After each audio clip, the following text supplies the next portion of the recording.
everybody, welcome back to the final installment of the Get Healthy series. Today we are talking nutrition. So we are not in the gym today, we are in my kitchen with the refrigerator and a cat that won't leave me alone today.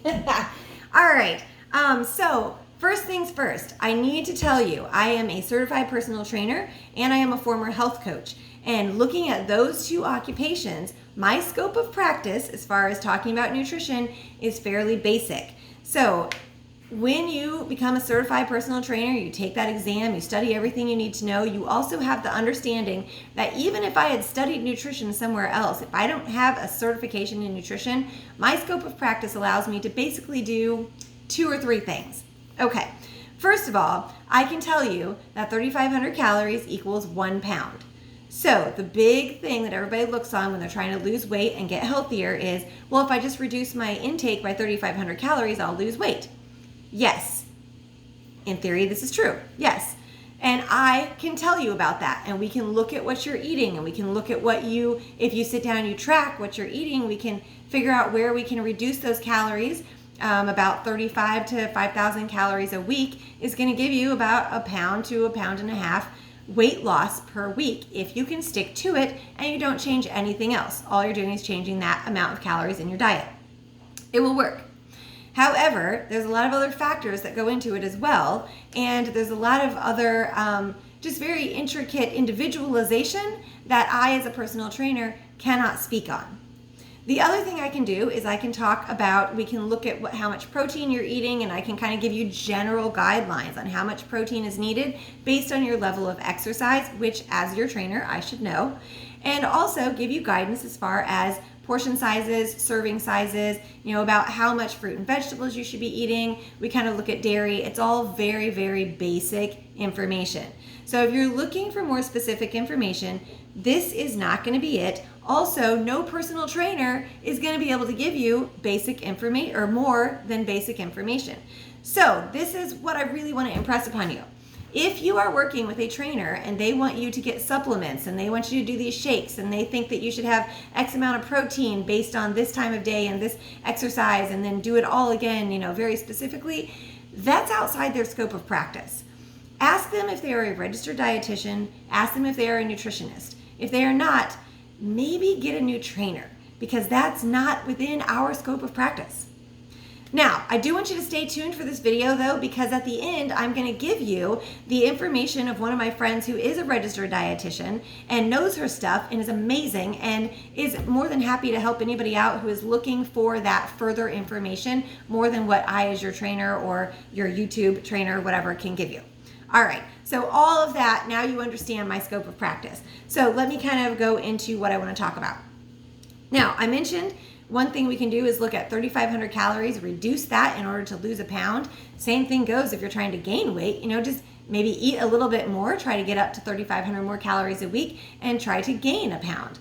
So if you're doing this and you are one of those people that loves to track things, it doesn't work for me, but if it works for you, I want to give you a free resource because again, this is just a Get Healthy series. So I know not all of you have our super fun smartwatches that we live by because we are data junkies. It's ridiculous. So here is a really fantastic resource you can use. It's called myplate.gov. I'm going to shove it up there. Hope you guys can see it. Basically, again, myplate.gov. If you look on this, I'm sure some of this is backwards to you, but there's a login up here at the top. So you can create an account. And then if you don't want to create an account, you can also go through this little quiz, come down a little bit more. It's going to show you MyPlate and the different food groups. Now, a super awesome thing that I love about this website. So I'm going to go to the search at the top, and we've got a bunch of avocados in the house. I don't really know what to do with the avocados other than make guacamole or eat them plain. So the search plate at the top, I searched. And I should have showed you that. Search is right there. Type it in. Check this out. It is like a whole listing of recipes that you can make using avocados. It's so awesome. So if you've got a food in the house you're not sure what to do with, this is a great resource. The other thing, when you create an account, you can set specific goals for yourself. So maybe say, I want to lose 10 pounds. And it's going to walk you through all these different steps and help you find recipes that will help you lose that weight, help you track. You can put in what you eat each day, and then it will tell you, how are you doing, that kind of thing. So it's great for people who want to track, but it's also great for people who are just looking for something different to eat, or maybe looking for things that really tailor it to portion sizes, which is fantastic and phenomenal when you are trying to be healthy. All right, so that's my first resource. I've got 2 more resources I'm going to share with you today. So again, this is a really fun one. Okay, so I mentioned portion size. Now, I want to backtrack just a little bit. So I kind of said tracking isn't really my thing. I find counting calories very tedious. I don't have time to write down everything I've eaten. I'll grab a snack. I'll grab half a banana. I'm not going to look up how many calories is half a banana. I ate half a banana, whatever. That's fine. And it works for me. And what I have found for me is I have a fairly decent sense of when I'm hungry and what I need. And I love to kind of sometimes just sit back and think, you know what, I haven't had a lot of vegetables today and I'm kind of thirsty, so I'm going to chug some water and then go grab some veggies and eat that. And generally that helps, that works for me. What normally would happen is I'd go grab a handful of animal crackers, and that didn't satisfy my need for vegetables because I love animal crackers, they're amazing. But if my body needs veggies, then my body needs veggies. And I can eat all the animal crackers I want, and I'm still not going to feel satisfied really because my body wants vegetables. And I understand not everybody has this ability, but I think that we all kind of can tune in and become aware of what we're eating and look back and think to yourself, I'm hungry. Am I hungry or am I bored and munchy? What have I eaten today? How many vegetables have I had? How many fruits have I had? Oh, I've had like 3 servings of veggies. I haven't had a single fruit. Maybe my body wants fruit, and go with that. So it's kind of stepping back, and rather than tracking everything, it's taking a moment to think, what have you eaten? What do you still need to put in your diet? And what are you going to eat? And interestingly enough, I had an email show up on my little inbox the other day, and I'm going to show you this article here. It was published on APA PsychNet. They're basically looking at obesity and trying to figure out why counting calories doesn't always work. This is super interesting to me. What they have found makes total common sense. This is not a huge study, so I wouldn't take this and run with it. I just wanted to share because I thought it was interesting. So think about this. When you're counting calories, everything you eat, you're going to write down. You're going to go back later and you're going to look at it. How did I do? Did I have a good day? Did I have a bad day? There's going to be a little tiny bit of stress involved in that, especially on the days that really aren't great days. And at that point, your stress level could creep up very, very slowly, but creep up. Now, let's look at something else. Sleep. There's a ton of research out there that tells you how good sleep is and how important rest days are for you. Why? Because that's when your body has a chance to rest, relax, and recharge. I've talked about this in other videos before. Sleep is important. If you get the appropriate amount of sleep that you need, your body is almost not really shutting down, but kind of going into autopilot and giving itself a chance to recuperate, recover, and become stronger. And that has been shown to boost your metabolism. Metabolism is what burns through those calories that you put in your body.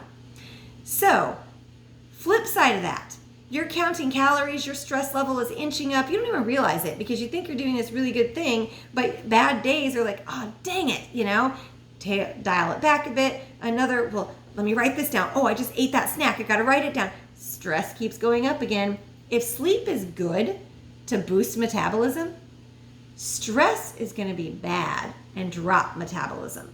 So 2 people, one getting enough sleep, not counting calories, but at the end of the day, somebody knows how much they're eating. This person not getting enough sleep, stress is inching up, they're eating the same amount, and this person, their metabolism is going to go up, so their weight's going to go down. This person's metabolism is either going to stay the same or slow down a little bit, so their weight might even go up, or it may just stay the same. That's why, according to this article, counting calories doesn't always work. Obviously, the theory is still there, the philosophy behind it and the science behind it is still there. but there's so many other factors that go into it, like sleep and stress as well. So what when I was a health coach, used to love to tell people is portion size. Now, I've got you here in my kitchen, so I'm going to show you some things. Okay, let's take a look over here. Let's see, open up my refrigerator. Here's my milk. Okay, what I wanted to show you is fruits and veggies. So you'll see right down here is my fruit drawer, okay? And over here is my veggie drawer. And I'm just gonna leave this open while I show you some different appropriate portion sizes. All right, I said we had a lot of avocados. Avocado right here. Approximately fits in my hand. By the way, a cup of vegetables and a cup of fruit is a serving. This is approximately a cup, palm of your hand. So there we go, here's a serving. Actually, it feels ripe. I might eat that later today. All right, I have a carrot right here. Now, this carrot started out being 3 times the size that you're seeing it right now because I get my fruits and veggies from Imperfect Foods, which is the second resource I'm going to share with you. But right now we're down to about a cup of carrot left. So if I cut this up, this will be a perfect serving, cooked or raw, either way. And then I've got a tomato. Again, all of my vegetables are pretty nicely cup size. So yeah, cool. All right. Then my fruits. All right, a bunch of grapes here. Not a serving. Way, way more than a serving. Okay, but I'm not gonna pull out my measuring cup, which happens to be down here. A cup. Because I'm not carrying this around with me all day. I don't have time to do that. No one wants to measure their food while they eat. You just reach in here, you grab yourself, probably should have prepped this ahead of time, a handful of grapes, and I could probably put a couple more in there. There we go. A handful, okay, maybe I got too many. That's a cup. That's a serving. There we go. So, there's a nice little snack. Now, 2 apples. This one, a little smaller than a serving, but it would be a perfect little snack, especially for a kid, okay? This one, wow, that is massive, gigantic. My guess is gonna be, once I take the core out, that might be a serving and a half of apples. So keep that in mind. Just because it's fruit and vegetables doesn't mean you have to eat the whole dang thing, especially if it's this big.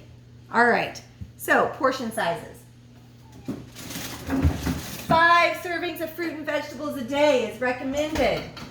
Regardless of what else you're eating, you should get a minimum of 5 servings of fruit and vegetables a day. And look how easy that was. I just held it in my hand. Perfect, done. All right, I told you second resource. I get my fruits and vegetables from Imperfect Foods right here. Now, they deliver to me. I get every other week a small box.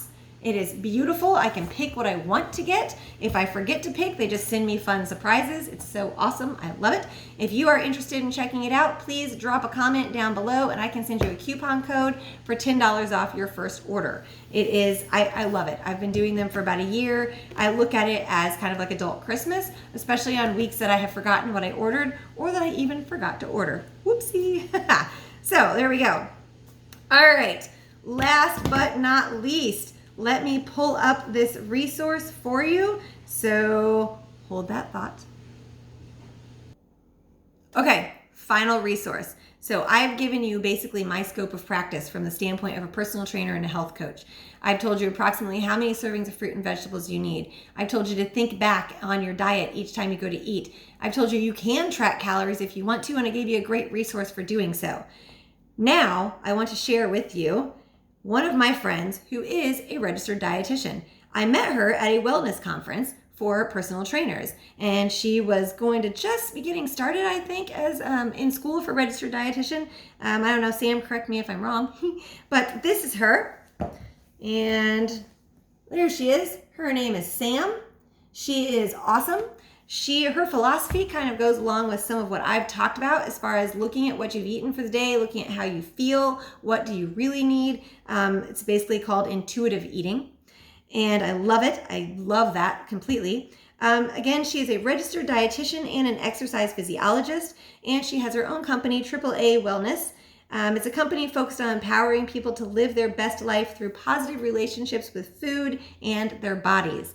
So she is not tailoring this to the professional athlete. She's tailoring this to anyone who wants to get healthy. She has a website, and like I said, is open to new clients. So if you need some extra help, her website is AAAwellness.com. And I will just show you that. Here is her website right there. So write that down if you're looking for it. Even though she is not based here in Indiana, heck, most of you guys watching this video may not be either, she works virtually with people. So there's a fantastic resource. Remember what I said. If your personal trainer is trying to give you more specific advice than I have just shared in this video, go to someone who is an RD or a nutritionist.